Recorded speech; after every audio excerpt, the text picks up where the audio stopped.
Mountrail County Medical Center in Stanley says it was notified of a data breach at a third-party company it works with for diagnostic imaging.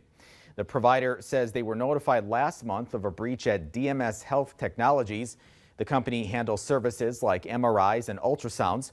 The healthcare center says its data was not breached and its systems were not involved in the incident.